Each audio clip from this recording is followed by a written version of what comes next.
today's presentation, I will tell you more information about my company named Flora, the products we sell, the new 3D printing project we have, and also I will tell you more information about another Microsoft tool we plan on using, which is Access.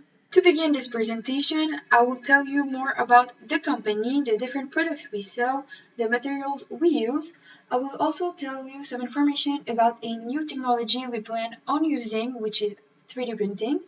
I will tell you why we choose 3D printing and how we plan on using it. And finally, I will tell you also what 3D printing could bring to our company. For the new Microsoft tool we plan on using, which is Access, I will tell you how we plan on gathering and analyzing data. I will tell you also some information about the different tools we plan on using from Module 8, 9, and 10. And I will tell you how those tools could help us, in fact, with our 3D printing project. And I will then end this presentation with a short conclusion. Flora is a new business in the fashion industry. In fact, we produce different handbags, wallets, belts, and phone cases that are considered eco-friendly. Uh, each of our products is created by renowned designers, and in order to ensure the respect of nature and the environment, we plan on colliding the use of reused materials and technology. In fact, our goal is to create products that are in harmony with nature and respect the environment. We sell high-end products, and we have different collections of handbags and wallets. They are named Abby, Olivia, Willow, Ella, and Liv. Our collection of belts is named Lola, and our phone cases collection is named Ashley. Each material is selected in order to reduce our production of waste. In fact, we use materials such as recycled nylon lining and recycled plastic bottles to create multiple handbags, wallets, and belts. And we also use biodegradable wheat in order to produce our colorful phone cases. Now I will show you a sample of our web page in order to demonstrate each of the collection we have for each product. In a near future, our company plan on using 3D printing. In fact, in order to produce our products, 3D printing would give us the opportunity to short production runs and to create a completely new component that wouldn't be feasible in a traditional manufacturing environment. With this technology, we will be able to offer our clients the possibility to use our models of handbags, wallets, belts, and phone cases that have been shown previously. They would then complete a form in order to contact our team of designers, and they would create their own sustainable, unique products. We plan on using this technology since it will give us the opportunity to use a unique way to custom-made products that can be produced at a lower cost in a shorter lapse of time. Since our first preoccupation is the environmental crisis we're facing right now, 3D printing is the best technology in order to create high-value products made out of reused materials. Furthermore, 3D printing removes the cost barrier of traditional equipment by allowing production in an experimental fashion. Even if some people might think this technology is costly, there's different alternatives out there that are available for startups and businesses like us in order to reduce the cost. For example, since 1981, the Federal Research and Development Tax Credit allows a credit up to 13% of eligible spending for new and improved products and processes.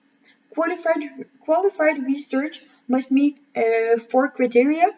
The first one is new or improved products, processes, or software. The second one is technological in nature. The third one is elimination of uncertainty. And the last one is process of elimination.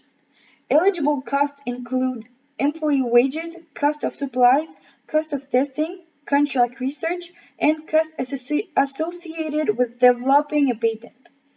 And since 2015, this tax credit has been signed as a permanent credit.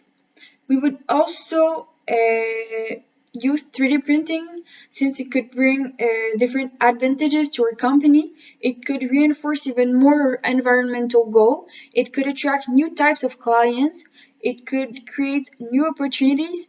It could also change the world of fashion, and it would make us different from our competitors. As mentioned previously, we've decided to use another tool from Microsoft, which is Access. In fact, we've decided to use this specific software since it gives us the opportunity to create forms, tables, and reports with the data we have collected. We can also create some queries and macros. It enables us to analyze large amounts of data and to manage related data more efficiently. The first tools from Access we've decided to use in order to gather and analyze data are macros, navigation forms, and control layouts. Those tools are really useful since it gave us the opportunity to create some macros that will open, preview, and export our forms and reports. We've listed here some other advantages of those tools. In fact, they enhance office efficiency, they improve access to data, and also the forms and reports give us a graphic representation of our data. To begin, we've opened our Access database that contains information about our customers, their requests, the different services we offer, such as handbags designer, phone cases designer, belts designer, wallets designer, special command, and 3D printing. Some of the information about our customers in this database have been collected with the Excel and Word tools we have used previously. Then we have created some macros. In order to create them, we use the action catalog. This catalog gives us the opportunity to use different sub-macros to open, preview, and export our forms and reports. We've used the open form action, and then we have selected the form name we wanted and the read-only option for the data mode. We've used the open report action from the catalog and selected the report name we were looking for and the print preview option for the view. In addition, we've used the export with formatting action. We've then chosen the report we wanted to export and the PDF files as the output format. Furthermore, we have created a menu containing comment buttons. To do so, we have selected the Create tab and the Form Design button. We've used the button tool and we have chosen the category Miscellaneous and the action Run macro to create them. This gives us the opportunity to select which macro we wanted to include in the menu form. We've repeated those actions as many times as needed in order to have a button for each one of our forms. In addition, we have created a menu form containing an option group. In order to do so, we have selected the Create tab and the Form Design button. Then we have used the option group tool. We have then entered our label names in order to preview and export our reports. Furthermore, we have chosen to create a macro using the macro builder. And to do so, we have used also the set template action from the catalog. This macro gives us the opportunity to create some shortcuts to open or export our different reports by simply selecting one of the boxes of the option group. Then we created some data sheets forms by selecting the customer and the supervisor table and choosing the datasheet form in the Create tab. With the new datasheets we've just produced, we use the Build button form from the onClick event in the Property sheet to create a new macro. To do this macro, we've used the Set Temp action, the Open Form action, and the Remove Temp action from the catalog. Moreover, we also created a navigation form by choosing the Navigation Horizontal tab from the Create tab. And then we added our two datasheets produced previously about our customers and supervisors. We've also added the menu form containing comment buttons and the form containing an option group. This main menu gives us the opportunity to access our data in a more efficient and productive way. Finally, we have created a data macro by choosing our customer request table. We then selected the Before Change button in the Table tab and chosen the If Program Flow to create this macro about the hours spent and the total hours fields. As you can see here, we have decided to create different type of macros using the action catalog here. So here the macro we have created will open the customer financial form in the read-only data mode. We have also created some macros that will open a report. In this case, it's the customer financial report in print preview.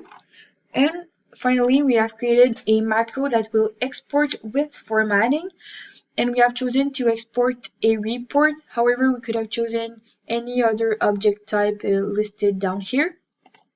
And we have selected to export our document in a PDF format. We have then created a list of forms using some buttons. So if we click on one, it will simply open the form linked to the button. And we could also create any other button by simply using the design view and the button option. This way we can choose the miscellaneous and run macro options and simply select any of the macro we have created earlier. And by following all the other steps, a new comment button will be created. We have also created a list of reports using an option group. So here, if we click the preview customer financial report, it will open. And then if we put it in design view, we can simply create another option group, for example, by simply entering different label names and following all the other steps. And finally, we have created a main menu using different form. So in order to create it, we've chosen the navigation button and the horizontal tabs. We have added the customer form, the supervisor form, and the list of forms we have just created previously, and the report list also, so we can access all our forms and report in a more efficient way. Other module from Access we decided to use is Module 9, which is about administering a database system. In fact, administration activities are an important aspect of database management because they improve the usability, accessibility, security, and efficiency of the database. We've decided to use the same database as in Module 8. The first Microsoft Analysis tool we use is the Table Analyzer. To do so, we've used the Analyze Performance button in the Database Tool tab, and then we have also used the Performance Analyzer button and the Database Documenter button from the same tab. Those amazing tools give information about how the database functions and identifies opportunities for improving functionality. Then we have created a custom category and some custom groups by right-clicking in the navigation pane and selecting the navigation options. Then we added an item named Supervisor Task and some groups named Customer and Services. Therefore, we can see which customer and services each supervisor has to take care of. Furthermore, we have created a validation rule for our table called Customer Request using the Property Sheet Validation Rule and Validation Text option. We have created a custom input mask for our supervisor table using the property of the table in design view. Then we have created a single field index by selecting the yes duplicate for the index property of the customer field, and we also created a multiple field index by using the design view option for our customer table by choosing the indexes button. In addition, we have created a custom data port using the last name, first name, address, city, and postal code field. With this information, we have then selected the Save Selection as New Data Type option from the Field tab in order to create a new data type in Quick Start tab. Then we have created a desktop database. We have then created a new table with the data type created previously and name it Consultant. In fact, this table includes some information about the consultant that will help us with our 3D printing project. We have also added the consultant number to this table. Furthermore, we created a second table also with the new data type, but this time we've added the customer name and number.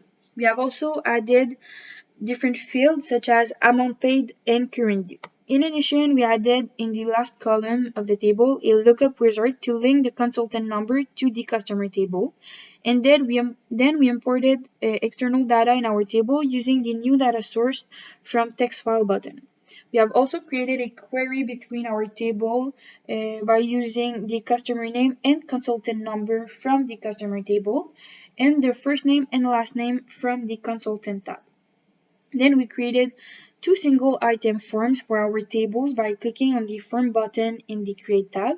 Those new forms give us the opportunity to create a navigation form using the same steps mentioned previously in the module 8. Furthermore, with the option tab in Backstage View, we have selected the main menu as the display form. This way, when we open the database, the main menu will be the first form to be opened. This gives us the opportunity to have an overview of our database. And finally, we have created a template using the Save As tab in Backstage View and choosing the template option. After creating that template, we can use it by accessing the personal link option in the new tab of the Backstage View, and this way we can use the template we have just created. So here, as you can see, we have decided to create a new group, and to do so, we have added an item called supervisor task, and we've linked the customer and service to this new item.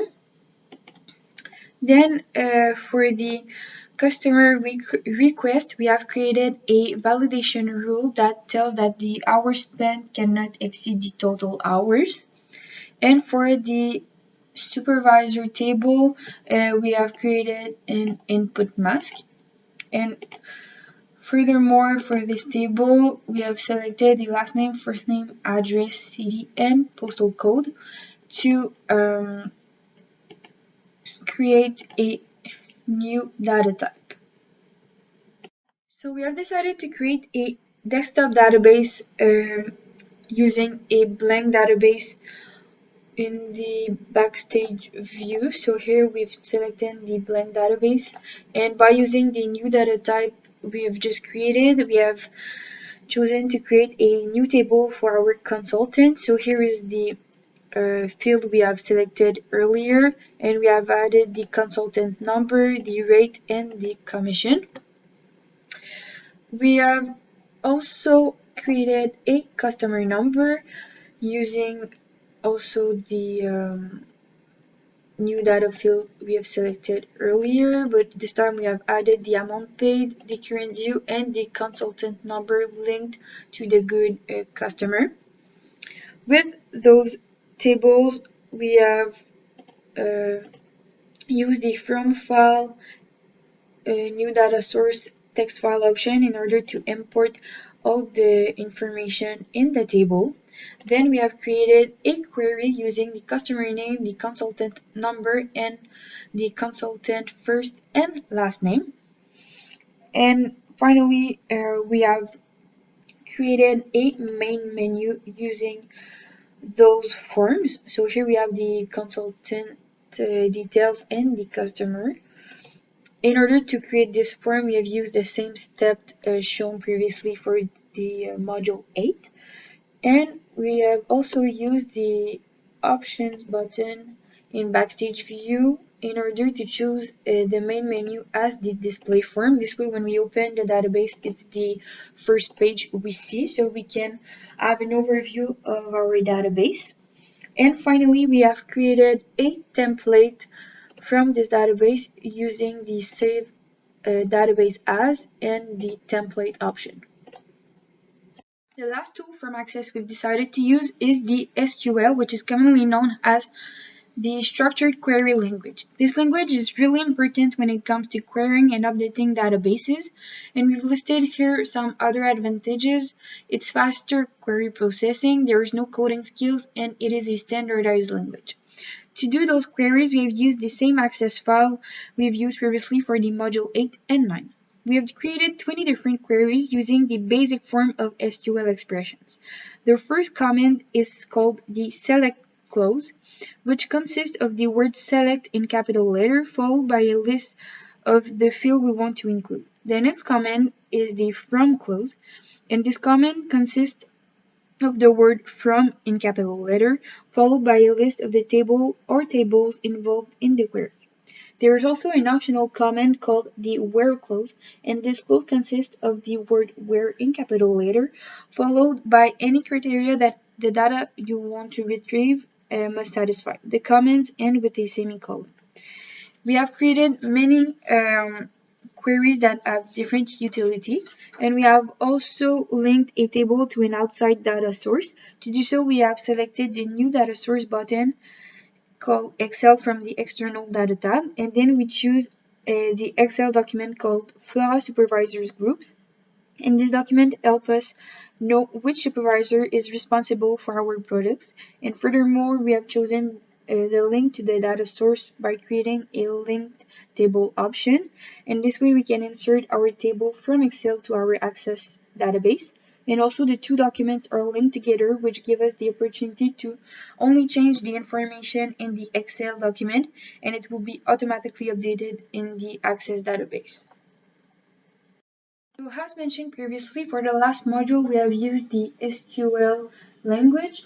So here, the first query, as you can see, is a query that only includes certain fields from the customer request table.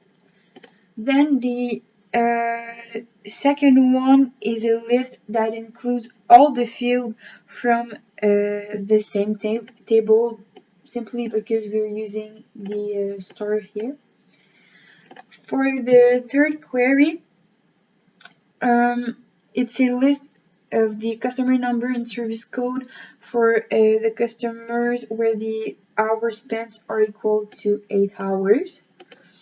For the fourth query, it's a list of the customer number and service code for the customers where the total hours are greater than 10. For the fifth query, we use a criterion involving a text field for the customer table in order to locate the postal code 19363. And for the sixth query, it's a query that uses a wildcard to list the customer number, total hours, and the hours spent for the service code S06 from the customer request table. And we have created other queries here that have different utilities. We have also created a table for our supervisor group, and to do so we have chosen to import new data from Excel, and then we have selected the Excel document we wanted, and we choose the data source by creating a link table. So this way, when we modify our Excel table, it will automatically be changed in the Access table. To conclude, Access is definitely a powerful tool in order to help us gather and analyze data for our company. It will also help us evaluate our clients' needs. It will help us find more information about our supervisors and consultants for the 3D printing project. It will help us assess our clients' interest towards 3D printing, what 3D printing can bring to us as a company, and how we have to adapt to this new change for our company.